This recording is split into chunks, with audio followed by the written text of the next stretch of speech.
And Get out of my country, you little bitch! Where's my prune juice? What? I can imagine that's what Max would be. No, the get out of my country part. Christ! Look, I was just rewarding based off of what Umbra was doing. You could say that was a very awkward intro. Hello, everybody. Welcome to the AWKWARDCast. Wait, aren't we recording yet? Good job. Okay, come on. There, now we're recording. This is a very awkward intro. Welcome, everybody, to the AWKWARDCast, or the GoldenKey Golden Fox and Keyframe Wonder About Random Dribble. Mm-hmm. Golden, Yes. I have to say, this is a very poor attempt to emulate the A&Y-ness. Like, the sleeves are too long, and your hair is not... Your forehead is not nearly big enough, but I guess we will manage. We will manage. Yes, you will.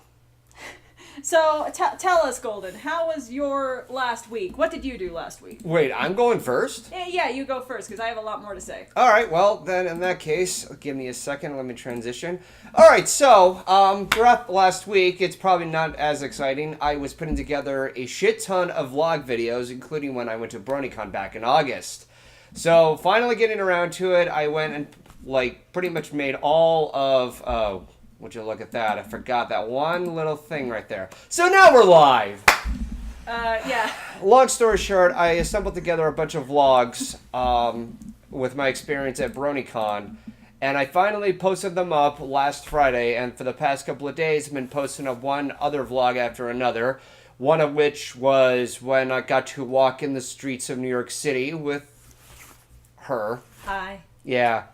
And another one I uploaded recently, I finally got to try to taste a s'more. Why is that such a momentous occasion? Why is it? Because I've never had a s'more until up to that point. You know, I've never... What have I never done? I've done a lot of things in my life. A lot of regrettable things. So, wait. I mean, I've never tried quiche, but I'm not going to make a vlog about me trying quiche. Look, You had a good time. It was full of memories. That's perfectly fine. I make videos, so make it worthwhile, okay? As Pinkie Pie said it, when you have your time spent, you make the time. She said it best in Pinkie Apple Pie. So don't go fucking teasing me about making videos about that. Better yet, I got through making this BronyCon vlog sooner than usual because whenever it came to my other vlogs, they were almost a year late. I got teased for how late the PPC vlog was. Yeah, I know about that, Zach. You dick cheese. I mean, it got done like the year after. But no, the thing I was going to say is I really shouldn't judge. Because some things that I watch on YouTube is a guy going through his friend's fridge. We'll put a link in the description of the great saga of Krendor going through people's fridges. Perfect non-content right there. Did he seriously do that? Yeah, yes, he did. So, there really is no room for you to get on my case about vlogging, about tasting something for once in my life. No. But I still will. I am a human, and thus I am a hypocrite. And I accept that, thus I can do what I want. But did you do anything else this week besides make vlogs? I finally got through recording my lines for a review? An MLP review that I'm finally going to get finished in early November. And I really shouldn't have picked you for something that's usually a pony-neutral podcast, but keep going. Well, I also have some movie reviews that I planned out, so there you go, non-MLP content. Okay, what are some of the movies, if you're at liberty to say? Watership Down, I've been wanting to talk about there for a while. Oh, what a pleasant movie. It's about bunny rabbits, right? And Bloody Gorefest in the last act. I still have You think it's cute little bunnies? Oh no, this movie will mess up your head. This movie is the reason why I'm never terrified of horror flicks, because when I was a kid and I saw that, trauma. I still haven't watched Watership Down in full. Okay, in all seriousness, it's a very, very good movie. I'm not denying it's a good movie. Yeah. However, it's the same thing with it. I can fully say that it is probably a great movie. I loved it. But I refuse to watch it. I mean, it's kind of like, you know, this porno could be the best porno of all time. Doesn't mean I'm gonna watch it. So aside from Watership Down, I also I already wrote a script for this. I meant to do it last year, but lost track. Finding Dory. I wanted to talk about that one. Did you like it more than the original? By a mile, yeah. Oh yeah, I remember. You're one of the few people that don't like Finding Nemo. Yeah, I didn't like the first Finding Nemo because Dory was extremely obnoxious to me. She wouldn't shut up. The story was extremely formulated where the father goes to look for a kid, and just like it seemed like most people just loved the film because of the visual experience. Now, don't get me wrong, it's not a bad movie, but this movie is so overhyped that in every Pixar trailer from the creators of something something Finding Nemo, something Finding Nemo, they shove it in every trailer. I mean, to be fair, it is like it's earned because it was the movie that beat Lion King as the highest-grossing animated film of all time. So did Toy Story and Toy Story 3. Okay, but I'm saying for that time. It is earned, and it is one of their highest critically acclaimed films. So, if you want to put your best foot forward, yes, you're going to put that. And I haven't seen a lot of the Finding Nemo thing anymore. I usually see from the makers of Wreck-It Ralph, or, you know, their most recent films. I see more people being like from the creators of Frozen than I do Finding Nemo. Oh, Frozen. I love Frozen. But, okay. It's so... That movie's also way overhyped. It's not the marketing's fault. Okay, it's the marketing's fault. It ain't the movie's fault. I guess you could say the same thing with Finding Nemo. Oh, wait, Pixar marketed as that. The marketing teams are different than the creative teams, you clod. By the way, while we're on the subject of Pixar, have you seen the trailer for Coco? I'm intrigued. I'm going to say right now, this is clearly ripping off of the Book of Life. No. Look, you have a separate dimension about the afterlife. That's the same crap that happened in the Book of Life. Yeah, but the world of the dead is an actual folklore thing. A movie cannot claim that concept when it's been a mythological concept for years, decades, centuries. And also, aesthetically, there's a couple things that it works with. I mean, the fact that Dias de los Muertos, all that stuff. But it's two completely different stories. One is a story that's told from the perspective of wooden dolls and you know, a lover who died and he's trying to get back. The other one focuses more on family and trying to bring a family back together and trying to beat the clock. There are a couple similar things with the familiarity of Footloose, because apparently the child's relative grandmother or something like that does not want music around, destroy guitars around. I'm not going to say much spoiler stuff because, well, everything we're saying was in the official trailer. But even then, it's not showing a lot. So it's that's cultural good. Latino no es una... I can't read that. It's English, please. We're talking about a movie set in Mexico and you want us to speak English. Yeah, so that we can understand and so that we're on the same page. Oh boy. Okay. Moving on. All right, so do you have anything else or should I go to my week? Well, I had a bit of a battle with I don't need a couple of unwanted guests. And this is, what? Do you not like the story of me having to deal with this? I don't like bugs. Who doesn't hate bugs, okay? They're unwanted guests who like to fester around in your kitchen. So I had a shit ton of bait stations planted everywhere. And it's been going successful so far. There's been only 1 or 2 roaches instead of 3 or 4. Yeah, they're disgusting.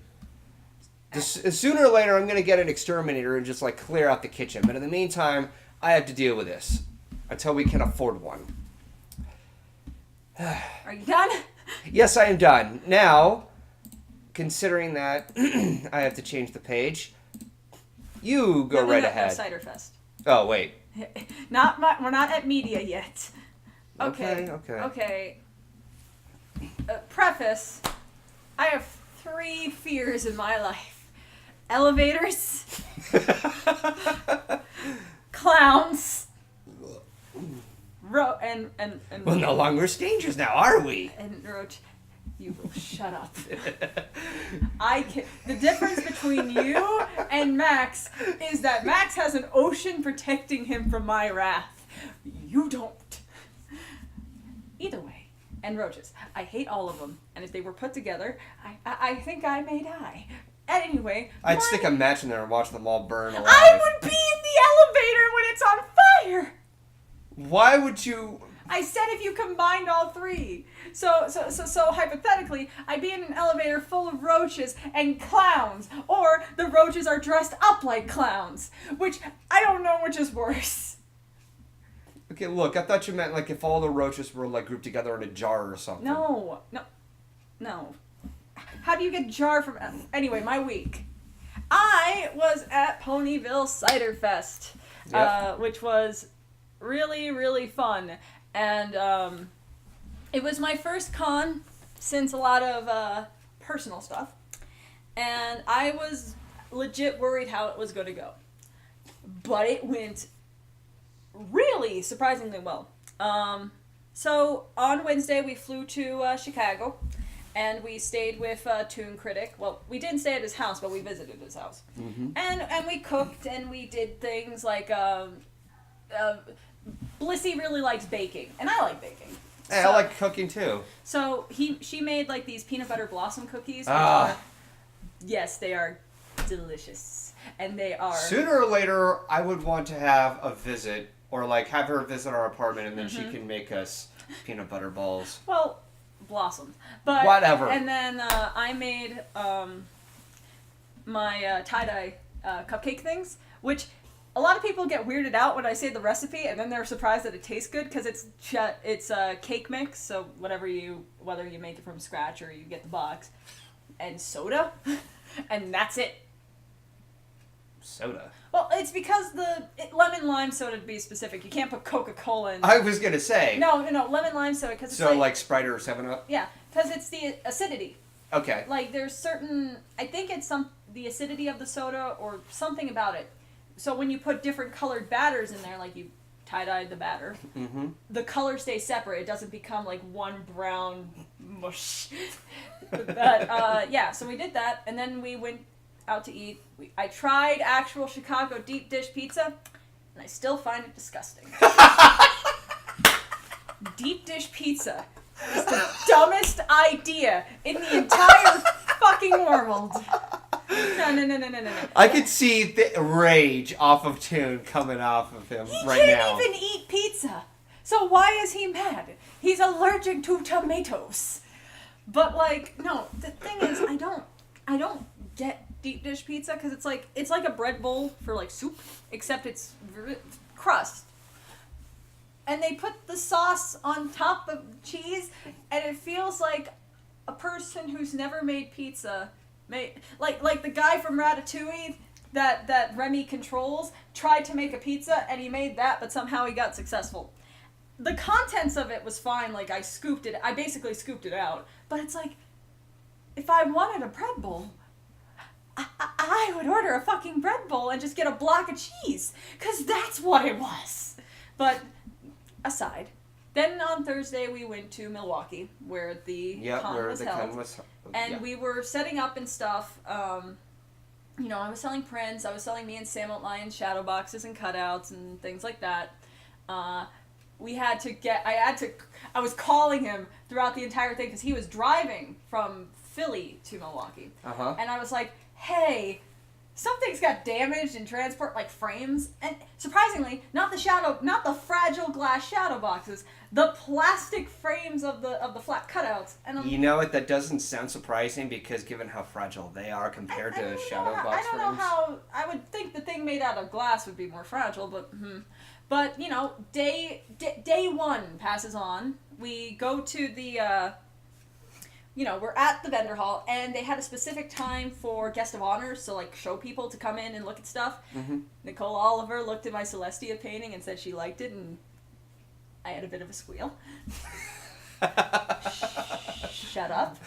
But I'm not holding anything against it. But the coolest thing was Bill Newton came up. And Bill Newton, the voice of Bright Mac, Pharynx, basically the best newcomer voice actor the show's had. Yeah. And, one, I didn't know he was Australian. 2, I like the fact he's Australian. 3, he is the coolest dude in the entire... He beats Peter New in cool points. Cause he stood there at the table for 15 minutes just talking to me. And we just chatted. And he was like, Wars stuff looks so cool. And he was like asking about the painting and everything, and we just had a long chat about voice acting, show stuff, and he was like, I'm so mad that the finale got leaked, and I was like, don't worry. I didn't watch it either. Yeah, I was like, I didn't watch, because we were talking about his characters, because I was like, I wanted to do a Bright Max or Pharynx thing, but I didn't have the energy. And he's like, well, I mean, there was another character, I know. And he's like, yeah, I'm not happy that the fact it got leaked. And I'm like, don't worry, I haven't watched it. I am so glad that I'm not the only one who can't stand it when episodes get leaked. Well, I feel bad for him because he plays the whole big baddie, you know? Yeah, but the thing that's also irritating is that this is also an effect on the network and the ratings and such, because most people who would watch these leaked episodes would think, oh, I won't have to watch it when it's on the channel. I would say worse is the movie leak. But either way, moving on. Yeah. So day one passes by, a lot of good sales. Second day passes by, there was a bidding war at my table. Oh boy! This is the big story of the con. All right, everybody, gather around your Because you have snacks. to keep in mind, if it's going to be a story of Key at a con, it's either going to be something that doesn't actually happen at the con, or she witnesses something great from her table, because that's where I am 90% of the time. I had the painting up for silent auction, and the starting bid was $125, so keep that in mind. And the auto buy was $450. Keep that in mind. This guy named Matt bidded, like, I think 200 something. And he would come back every hour to check. To the point that I recognized him every time and was like, don't worry, Matt, you're still safe. And he's like, okay. He's like, just a few more minutes and that painting is mine. That's really what I've seen it as. Okay. But, like, then there was this lady that came up. And she was like, hey, when is the bidding closing for this? Because a lot of people thought it was Sunday. They were wrong. It was Saturday, like, at 5 p.m., an hour before the thing closes so people can actually get the thing. And she's like, oh, okay, give me the pen. She writes it down.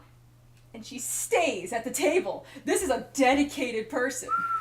And then, out of the corner of my eye, I see Matt. And I just look at him, and he looks at me, we make eye contact, and he looks over at the lady, and he has this inkling of, I know. And he's like, and I was like, Matt, man, I got some bad news for you. And he looks down at the paper and sees this her name was Kat. So, Matt and Kat. That's just great. Matt and Kat. Yeah, and he's like, the pen. And he writes his bid. And then she writes another bid. And then he writes another bid. And then he walks away. She stays at this table. 5 minutes. 10 minutes he walked away. 5 minutes before this ended, he comes back and he writes a bid. Suddenly, the war. They start bidding up each other. And a small crowd groups up in front of my table, just watching. And then, the person who plays Queen Quake for BabsCon, she came over. Cool girl. She came over and started being the auctioneer. She was like, do we have 300? 300? And Go for 300, 300, 310, 310, 320. Yeah, and they were doing the bidding, and they just kept grabbing the pen from me. And I'm just sitting here watching. Blissy's watching from her table over here, just like, oh my god. And then finally, we get to $375, which I didn't think we would hit. And Kat just hangs her head in defeat. And 5. She was like, going once, going twice. Sold! The entire front of the vendor hall just roars in claps. And some of the vendors are just confused, being like, what the hell just happened? and it was great. It was amazing. I didn't think that would happen. But holy shit. To say how that amount of money being sold for the painting was that great, that paid for the hotel room and the table with money left over. Wow. Yeah, which is amazing, and that's not including everything else that I made. Overall, me and Sam made around almost $2,500, and then I had to pay for the hotel. Yep. And food. And my rent. So, it goes down to around $2,000. So, but still. And even after giving Sam the split, I still have a grand left, and it's like, holy shit. But, like, yeah, and Dave 3, we went to go see the MLP movie. Mm-hmm. I'm not going to talk about it here. I want to talk about it on the Halloween episode.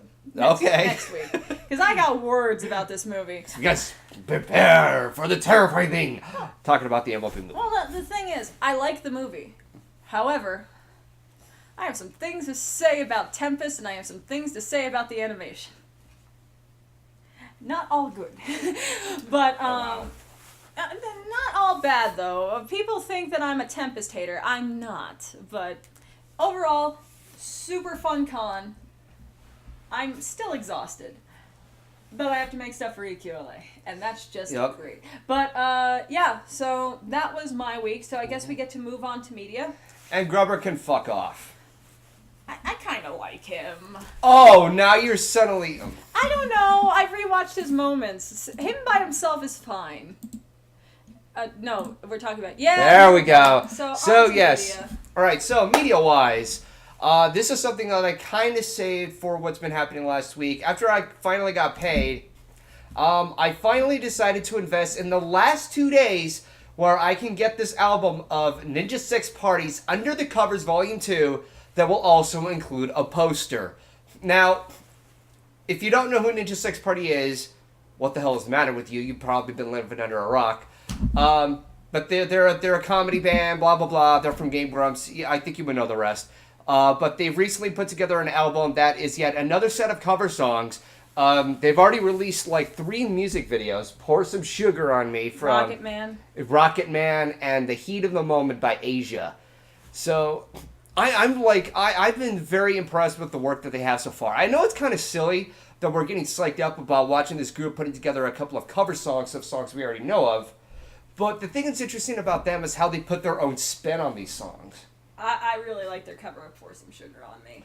Yeah, like originally the other one, it was like, by comparison, the song from Def Leppard, it's really fun to listen to, but it also has a heavy drum sound, and it also has, like, it's got things that would remind you of the 80s, whereas this one, they sped it up a little, and it sounds lighter and happier.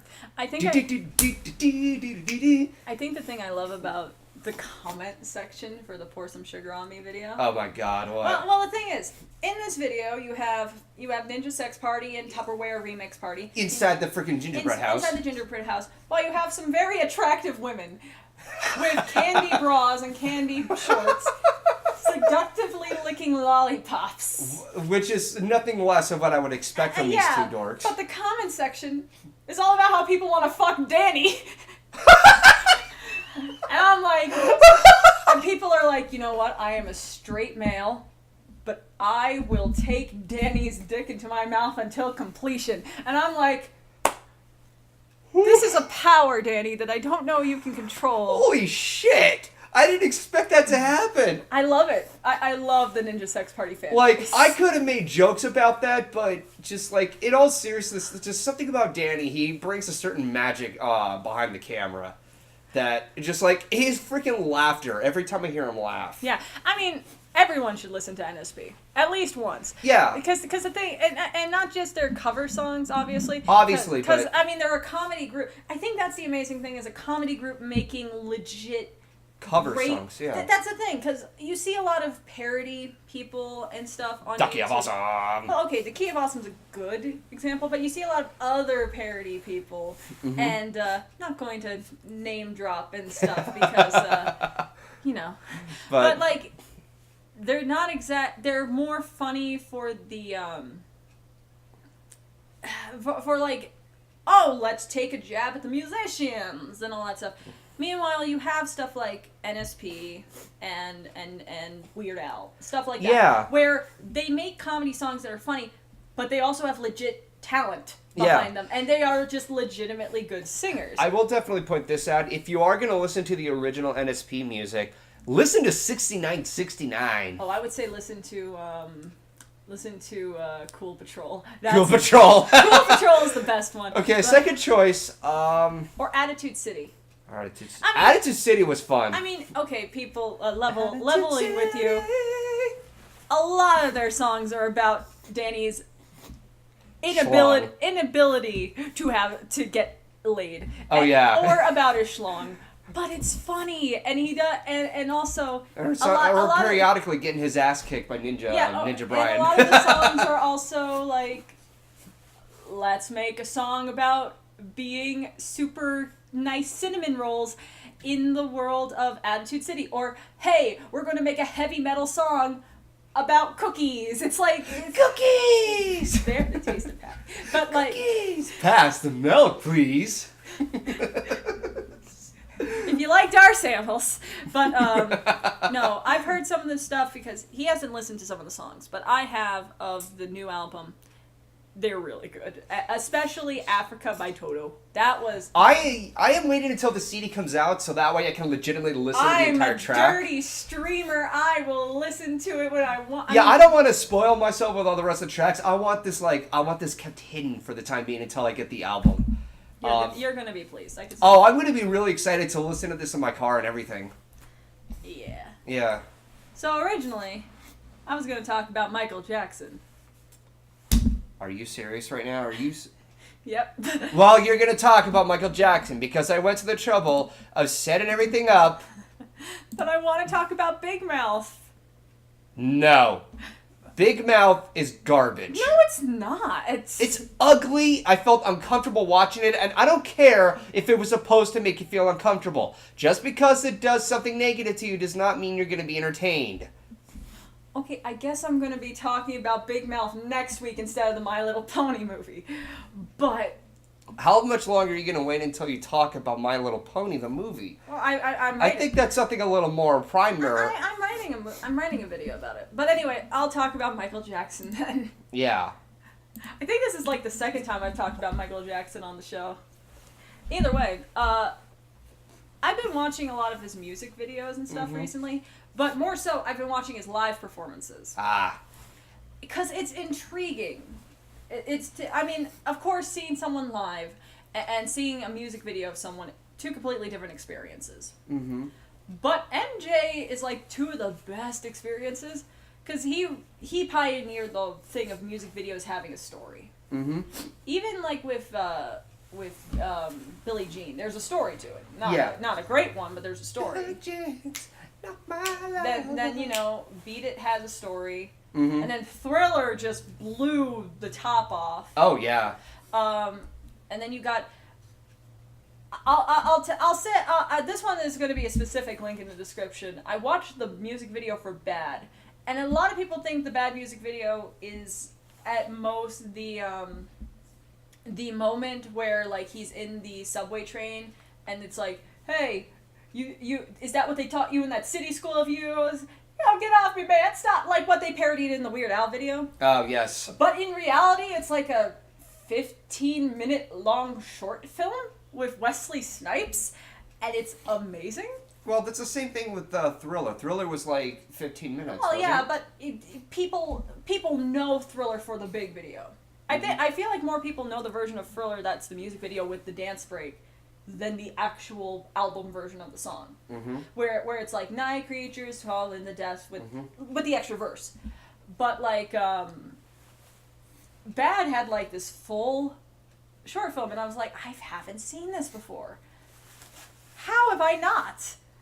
Because and then I realized, because it wasn't in fucking Moonwalker.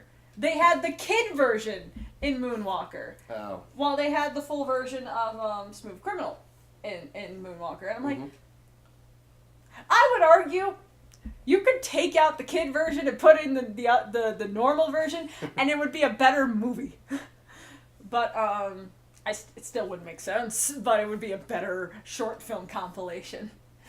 But anyway, I was watching his live performances, because I think that's the most intriguing part. Uh-huh. Because, seeing what they do to make the live performances is interesting, especially the technology that goes into it. I guess the most prolific being the fact that he patented a method to do the lean, the fire gravity. Leaning his entire body over. Yeah, because in the music video for Smooth Criminal, it was obviously wires, Yeah. But how do you recreate that with a live show? Uh huh.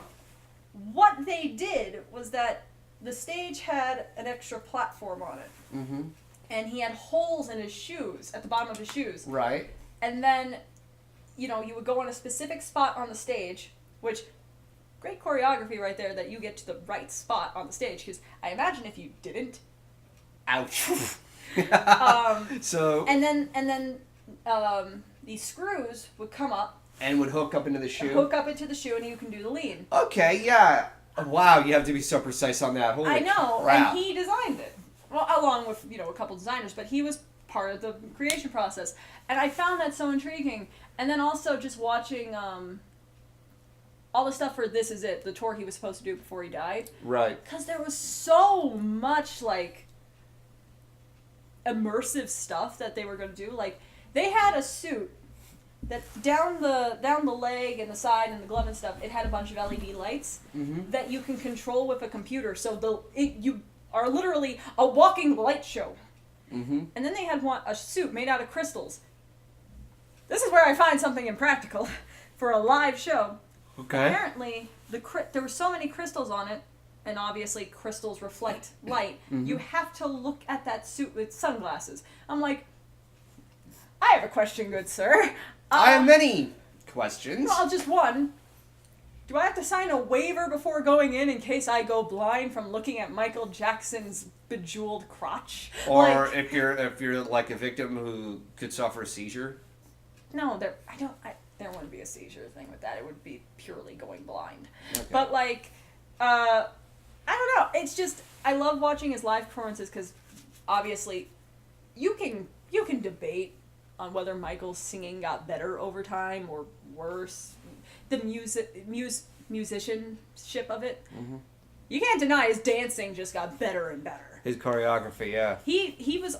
That's why I will always say, one, Smooth Criminal is better than Thriller, dancing wise. And I will always say that he just got better and better even with age, which is surprising to say about a dancer, because when you become 40-something or 50-something, your bones don't, your joints and everything, you can't get jiggy with it like you used to. But, because he was nearing 50 when they recorded all the footage for This Is It. Mm-hmm. And yet he could still dance like he was 20 years old. Mm-hmm. And it's like, holy crap, I know this is a very weird media choice, but honestly, I've been working so much I don't have a lot to say. And I didn't want to do the pony movie because I knew I was going to be with you, and I knew I was going to talk about Cider Fest, and I didn't want this to be a completely pony episode. That's why media-wise I chose something with NSP. I've been wanting to do things that are not MLP related all the time too. So yeah, I tried. Keyword being tried. Yes. Anyway, keyword. I'm going to pull up the questions. All right, time to get straight to the questions. Well, first I'll look up the ones on Twitter because I was too lazy to put some of them in the doc. All right, so it's time for Q&A. This is a very quick episode, I've noticed. Yeah, it is. This doesn't happen with Max. I don't know if that's great or not, but latest. Okay. Okay, we have the first one from the Deaf Alchemist. Okay. To fit the month of October, what are your guys' favorite monsters? Favorite monsters? What are your favorite creatures that go bump in the night, my dear Brett? That's a good question, because when it comes to a horror, it's very rare that I would choose one specifically. If I were to make it a stretch, I would have to say Freddy Krueger. Okay, aside from that, and this is also taking a stretch, I also like the Aliens and Predator franchise. I would kind of count them as that, as a bit of a horror. I mean, they're monsters. They're monsters. Yeah. And by the way, I'm sorry if I'm plugging random people in. Both Toon Critic and Bliss reviewed Alien vs. Predator Requiem, and it's hilarious watching those two tear that movie apart. So you can definitely check that out.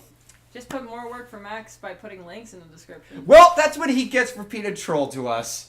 So, you had it coming. Stop. You have yourself to blame. This is the third time. My rule of three rule is very thin. Okay. Go ahead. Me? Oh, simple. Nosferatu. Nosferatu. Oh, the original vampire, the one that actually looks like a goddamn bat.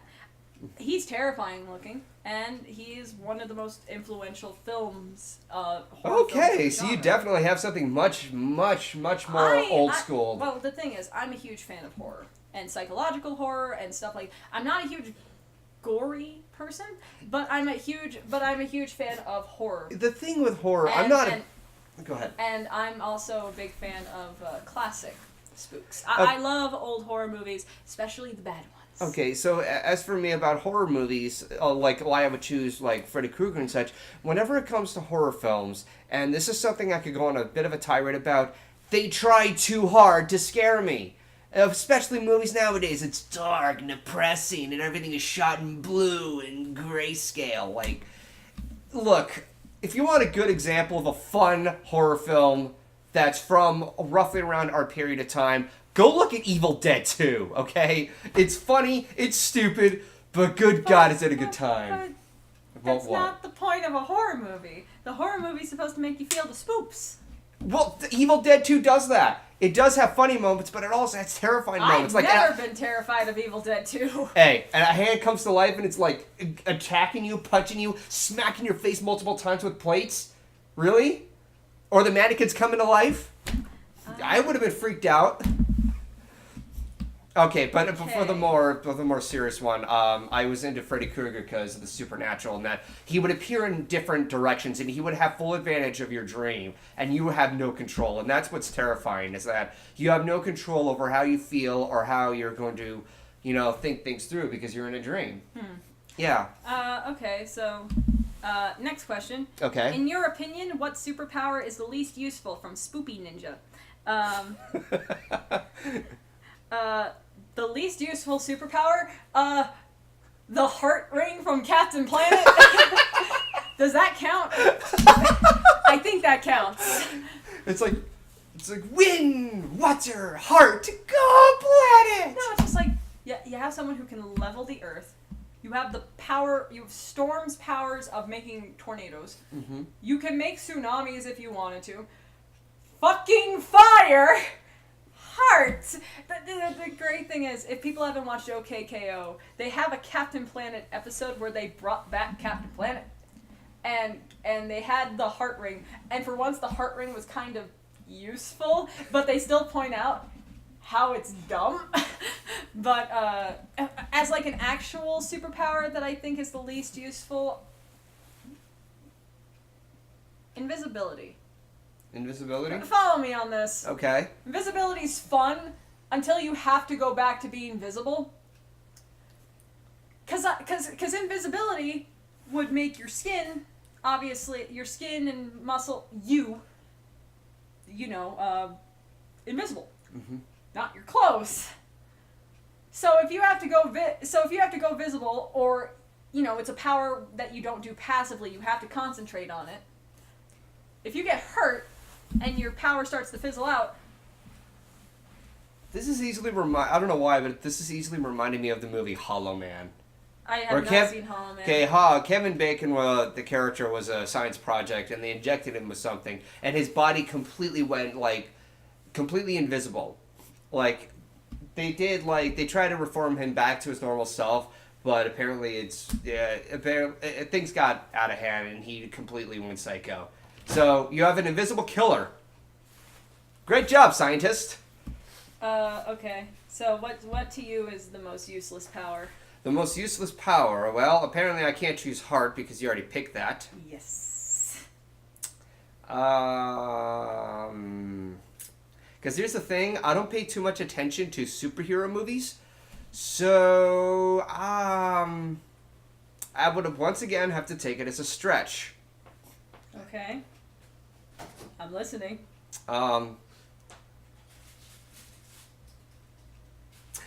Meta Knight's powers from Super Smash Brothers. What is Meta Knight? Are you talking about his final Smash, or? Pretty much the entirety of his character. Oh, okay. Yeah. Or Oddjob from GoldenEye. What was Oddjob's power? I haven't seen. Okay, not power, but his characteristics in the GoldenEye game. There's a two-player a versus game. And when you pick Odd Job, he's shorter than everybody else, which means you have to spend your time to aim down and shoot that player. Okay. So, I'm sorry that I don't have much of an answer to that. Okay, next question then. What is the funniest thing the other person has done in your opinion? You'd say the funniest thing for Golden and vice versa. So, the funniest thing you've ever done. When you tried to spin around and dab at the same time and you fell on the ground. That was great. Now, I guess the funniest thing you've ever done. Thing is, you're cool. I guess, I hate to say it, at least the funniest thing you've done for the public eye is probably your Oreo time video. You admitted to it! You fucking admitted to it! Out of all that was made, yours was the best. Yes! I still don't like it. There's a reason we don't bring Oreos into this house anymore. Well, screw you, I buy them anyway. Yeah, No, when you're out of Germany, I am gonna get myself some more Oreos and go Oreo time and just freaking pile myself in the some bowl. cookie butter ones not too long ago, specifically for you. No. You didn't explain anything about that well. Shush, Will, you're not part of this podcast. But also, it's your mess to clean up. You can have fun with that. So yeah, but I'm also proud of how I introduced myself in The Perfect Pair. I go right link in the description. We're not gonna ruin that for you. But what's the funniest thing I've ever done, Mr. Golden Fox? What hasn't been the funniest thing you've ever done? Well, okay, let's limit it down to stuff that the public would know, like videos and stuff like Okay, nipple clamps. that.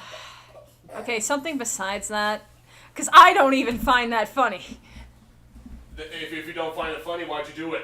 I found it funny at the time, but people, it's like a meme. It gets less funny. See, that's exactly how everybody feels about dabs at this point. I feel like there's something personal there. Anyway, bye, Will. But like, no. Besides that, is there anything else that I've done that you found personally funny? Apparently, because it's in the public's eye, I had to be a little more specific. And apparently, nipple clamps is the closest that I can think of. Next. If that's the height of my humor, I'm extremely disappointed in myself. Oh, you're disappointed in yourself, dude, babe. That influenced God knows how many freaking interruption moments throughout the entirety of the Roundtable podcast. And that is my legacy. Yes, because of nipple clamps. See, personally, I would say the funniest thing I've ever done is probably the editing for me, Kichi, and British Ninja and FNGR's predictions for the season 6 finale. I think that is my funniest moment, at least of stuff I've done, because setting a garbage can full of Skyless stuff on fire. Okay, so if we're going to talk about video editing, okay, so let's put that aside. Well, crud. Oh! I put myself into a corner there.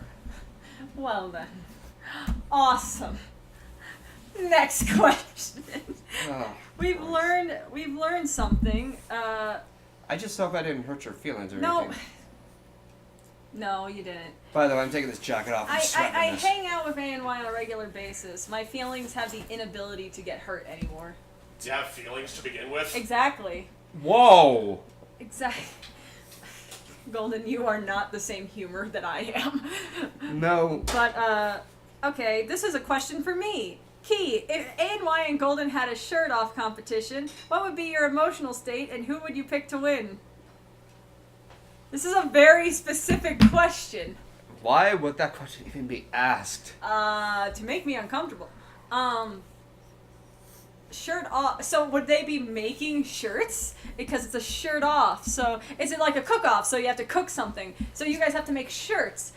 I guess who I pick to win is the one who makes the best design. I mean, I'm completely unbiased when it comes to the world of art. So, you know, Max is my boy, and Golden is my Golden.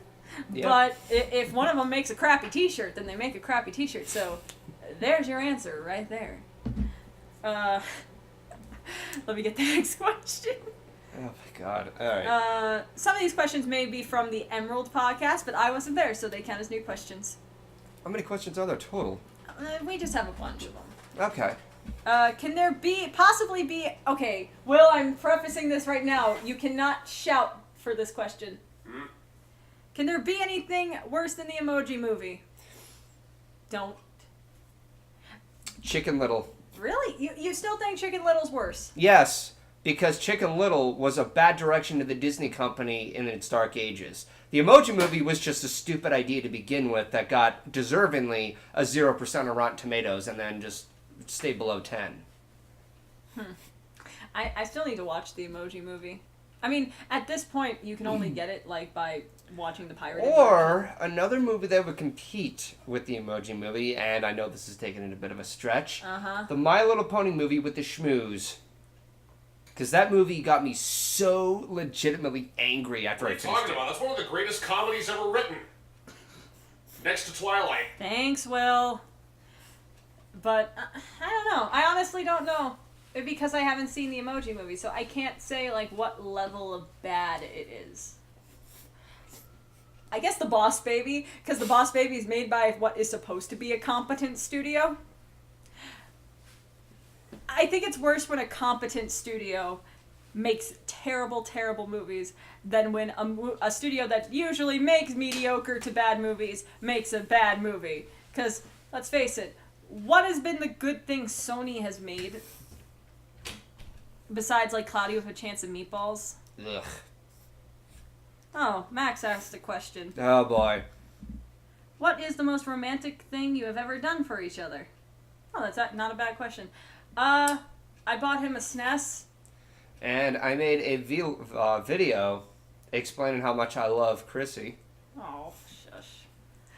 I feel like opinions have changed since that video's come out. Also, I recently, like, after I uploaded that New York vlog, I did say at the end that I have you to thank for the fact that I got to set foot in that city. Oh, shush.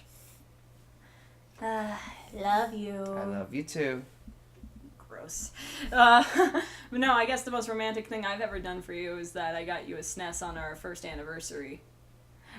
Your response to it, though, let me tell you. Yeah. I was very monotone. I got him a SNES because he kept talking about how much he loves the Super Nintendo. So I bought it. I bought 2 games, and I bought the controllers and everything, fully original, all this great stuff. On our first anniversary, I give it to him. You know, it's all put in the box. He opens it up. I'm expecting him to be like a boy during Christmas. And he's like, oh, cool. Come on, we need to get to our reservation to the Cheesecake Factory. And I'm like, ha! Okay. He did appreciate it, though. I know you did. It was just one of those moments where your lack of response is the best response. Okay, I will say this. I remember that I was holding myself back from going completely because I got it. I would have liked that. Why did you hold back? Because I didn't want to potentially disrupt the rest of Will's family members. I gave it to you in the car. No, you gave it to me as soon as we were inside Will's house. You know, there's moments where you just can't care about other people. And by the way, yes, Birch, I remember getting your games. Zelda, Final Fight, and Street Fighter, and Star Fox. Okay, well, let's see if I can find one more question. Then I think this is a good... Because that was a good ending question, but this is the AWKWARDCast. We have to end it on something mediocre. Yeah. What are you going to do for Halloween? You see this couch. You see my butt. You see my butt sitting on this couch. That is pretty much what I'm doing. Except my butt won't be on this couch. It will probably be in my computer chair working. Weren't we going to carve up jack-o'-lanterns? We could. I don't know. Point is, Halloween is not fun when you're not a kid Yeah. and you don't have friends. Unless you're Anna Dreams. Well, for him, Halloween is a completely different thing. But, like, I mean, I did buy a Halloween costume. Yeah? But, that will be for the Halloween AWKWARDCast, happening in November. I mean, I do have candy. Well, I'm going to get candy and stuff for trick-or-treaters because there's a lot of kids in our complex and stuff. And, you know, I'm probably going to marathon a bunch of Halloween movies and everything. I do like Halloween. But there's a reason I like Christmas more. Because there's more to do. But yeah, so that's pretty much what we're doing for Halloween. And, you know, I have to say, Golden, this wasn't as bad as I thought it was going to be having you as the co-host. But I have to say, it was kind of awkward. Well, isn't that the point of this podcast?